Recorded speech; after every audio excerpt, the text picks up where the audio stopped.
سلام دوستان، به کانال دنیای عجایب وندرلند خوش آمد میگویم. کانال ما را سابسکرایب کنید، از ویدیوهای جدید ما آگاه شوین. امروز میبینیم بهترین پاکترین کشورها کدامها هستند. حتی همون چند روزی که از شهر و کشور خود خارج میشید مهم است که چه شرایط آب و هوایی و زیست محیطی را تجربه میکنید و چه هوایی را استشمام میکنید. حتی میتوان گفت شرایط زیست محیطی خود عامل تعیین کننده‌ای در جذب توریست به منطقه خواهد بود و بسیاری از گردشگران این مسئله را در تصمیم گیری هایشون برای انتخاب مقصد گردشگری لحاظ میکنند. بنابراین اگر شما هم جزو این دسته افراد هستید، در این مطلب ما را همراهی کنید تا بدونید پاکترین کشورهای دنیا از لحاظ محیط زیست کدام کشورها بوده و هر کدام در چه جایگاهی قرار دارند. با عالی گشت همراه باشید تا از این کشورهای پاک بیشتر بدانید. شماره 1. فرانسه. طبیعت آراسته و رمانتیک فرانسه، همچنین اکوسیستم و شیوه‌های پیشرفته نظافت در این کشور روز به روز به بر زیبایی‌های آن می‌افزاید. در این کشور استانداردها و قوانین بسیاری در جهت حفظ نظافت و پاکیزگی طراحی شده است. به فرانسه و پاریس سفر کنید تا از اعماق وجودتان لطافت و پاکی هوا را احساس کنید. شماره 2.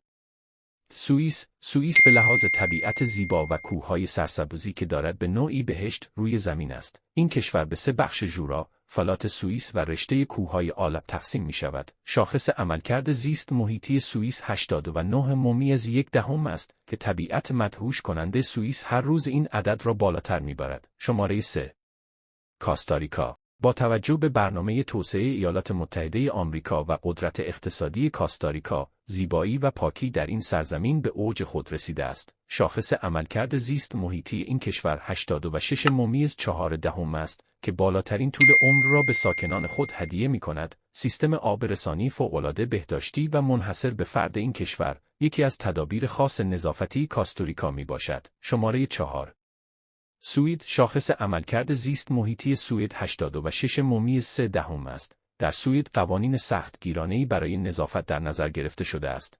ظاهراً این قوانین بسیار کارساز بوده و این کشور را معرکه کرده است. شماره 5. نروژ ثروتمندترین کشور در منطقه اروپا محسوب می شود.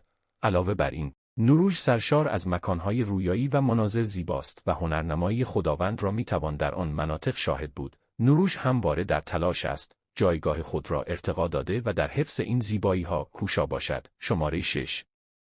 موریس. جزیره رویایی موریس در جنوبی ترین قسمت اقیانوس هند و جنوب شرقی قاره آفریقا واقع شده است. این جزیره یکی از بهترین مقاصد گردشگری برای گذراندن ماه عسل زوجهای جوان می باشد. تپه‌های زیبا، رودخانه‌ها، جنگل‌ها و مرداب‌های فوق‌العاده زیبای موریس به علاوه برخورداری از هوای مطبوع و روح بخش، به انسان حس تولدی دوباره می‌بخشد. شماره 7.